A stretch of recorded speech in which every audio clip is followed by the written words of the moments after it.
Ciao a tutti, in questa puntata di Forzinet commenterò quanto accaduto ad NXT Deadline 2025, l'ultimo evento WWE dell'anno, almeno in premium live event. Poi ci sarà Saturday Night's Main Event che invece non rientra nella stessa categoria di eventi, ma allo stesso tempo sarà spettacolare e vedremo poi come andrà. Vi ricordo di iscrivervi al mio canale YouTube qualora aveste piacere nel seguire i miei contenuti relativi al mondo del wrestling, WWE, con tutte le predictions e i commenti appunto dei principali eventi, prima dell'evento e non solo. Però adesso direi di entrare nel merito della questione. Partiamo subito con il match di apertura, che di fatto già ha regalato un colpo di scena non troppo grande perché ce lo si poteva anche aspettare, soprattutto per come era avvenuto lo scontro di No Mercy. Però Obafemi ha battuto Ricky Sainz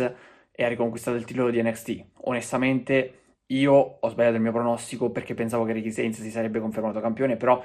se vi ricordate io avevo anche sottolineato che non mi sarei stupito qualora a vincere fosse stato Obafemi, per un semplice fatto: io credo che uno dei due sia destinato al main roster, nonostante il vincitore poi affronterà Cody Rhodes, quindi Obafemi affronterà Cody Rhodes, è stato il Next Main Event, però credo che uno dei due salirà nel main roster. Credo che anche entrambi possano salire nel main roster ben presto, però Ricky Sainz con questa sconfitta credo che possa effettuare il suo salto di qualità prima quindi di Obafemi, anche se Ricky Sainz effettivamente è più pronto, visto che in AEW già ha avuto modo di confrontarsi con diversi avversari importanti, su tutti anche proprio lo stesso Cody Rhodes. L'unica alternativa che penso possa esserci eventualmente per ritardare il passaggio nel main roster di Ricky Sainz è il suo turn heel. A quel punto un turn heel di Ricky Sainz potrebbe veramente spalancare le porte ad una storyline diversa, chissà magari anche per riconquistare il titolo, questo non lo so, però lì vederlo con le sembianze del cattivo, tra virgolette, sicuramente ci permetterebbe di osservarlo e di ammirarlo ad NXT sotto una luce diversa, una luce che anche in AEW comunque gli aveva dato una certa risonanza, almeno all'inizio della sua carriera. Poi comunque era finito un po' nel dimenticatoio, nonostante abbia anche conquistato i titoli di coppia con Big Bill, ricordiamolo. Però per quanto riguarda il match è stato sicuramente piacevole, ma la sconfitta di Ricky Sainz è stata netta, non ci sono state interferenze, c'è stata anche una stretta di mano tra i due al centro del ring e questo mi fa presagire comunque che possa non esserci il turn heel, ma non escludiamo nulla perché magari potrebbe eventualmente verificarsi nella prossima puntata di NXT. Sta di fatto che Obafemi è tornato campione di NXT dopo essere già stato dominatore di tutto il 2025, conclude l'anno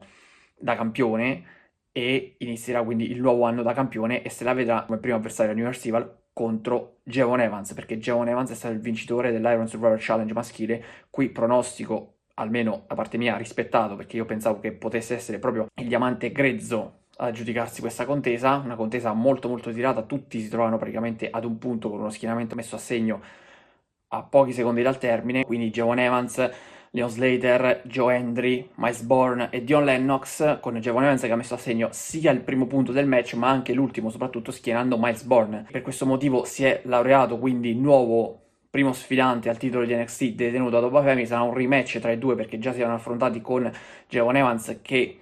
era andato vicino alla vittoria in quel contesto, ma allo stesso tempo poi è stato di fatto distrutto da Obafemi venendo schiantato sul tavolo dei commentatori, ma proprio lanciato dal ring per essere schiantato sul tavolo dei commentatori, non attraverso magari una chokeslam o una powerbomb come succede classicamente, lanciato, scaraventato da lontano, quindi qualcosa di devastante. Ci sarà un nuovo match tra i due, ma ad attaccare Javon Evans al termine della contesa è stato il rientrante Tony D'Angelo, che ha messo nel mirino quindi Obafemi. Tra l'altro tra i due già c'era stata una contesa, una rivalità per il titolo nordamericano di NXT, in quel caso a vincere fu proprio Tony D'Angelo assicurandosi il titolo nordamericano. Questa volta potrebbe prefigurarsi un nuovo scenario, quindi con Obafemi che ha le sembianze di un face, con Javon Evans che al momento è ancora face e sarà il prossimo sfidante appunto del campione. Credo che Tony D'Angelo potrebbe davvero eventualmente andare a detronizzare Obafemi. Io lo vedo più come sfidante di transizione, onestamente non capisco neanche perché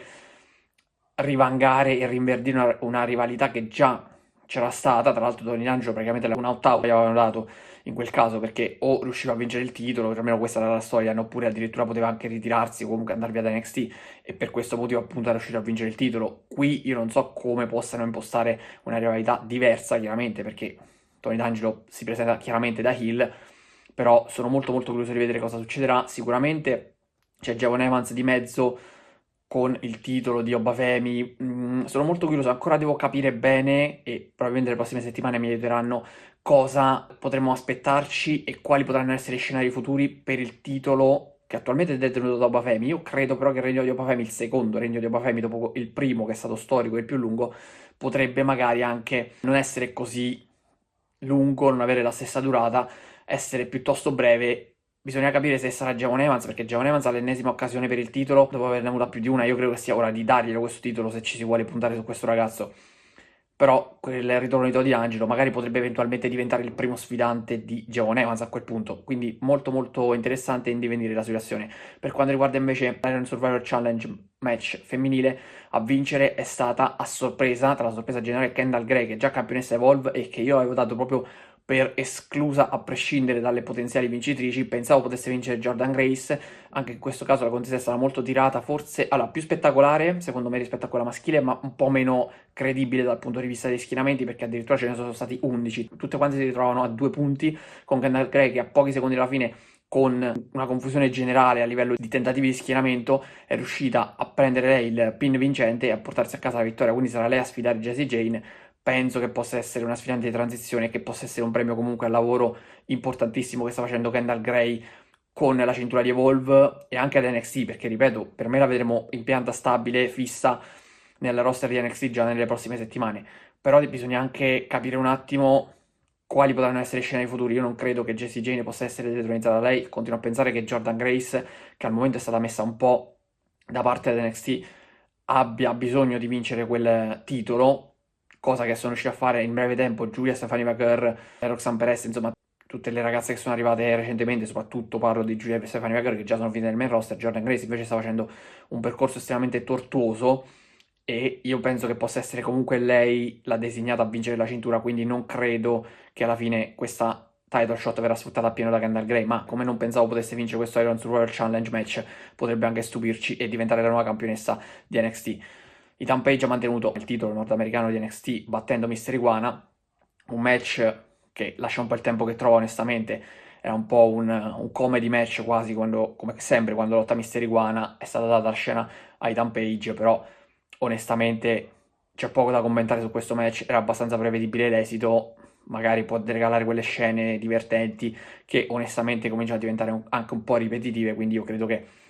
è stato un match gettato lì per arricchire la card, ma se non ci fosse stato non sarebbe cambiato nulla onestamente, quindi alla fine Ethan Page ne è uscito vincitore, resta campione nordamericano, ma su questo non avevamo alcun dubbio. Izzy Dame invece ha battuto Tatum Paxley nel match tra ex amiche, almeno presunte tali direi, perché comunque amiche non lo sono mai state, o meglio, Izzy Dame non è mai stata vera amica di Tatum Paxley, come sappiamo tutti, è stata soltanto una alleanza temporanea, poi quando ha conquistato il titolo di NXT, Izzy Dame comunque ha cominciato a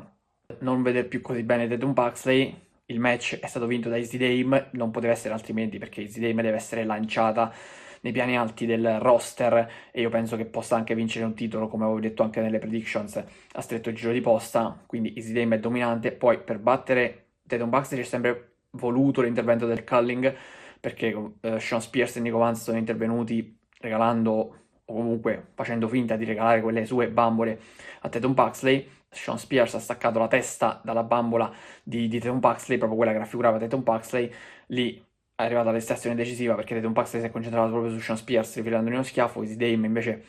l'ha riportata sul ring, ha fatto una combo di mosse che poi l'ha portata a conquistare la vittoria, una vittoria abbastanza prevedibile. Io mi auguro che adesso la rivalità sia conclusa e che Easy Dame possa concentrarsi su obiettivi più importanti per il futuro e soprattutto per arrivare alla scena titolata. Per oggi è tutto, vi do appuntamento alla prossima puntata di Forsinet. Ciao a tutti.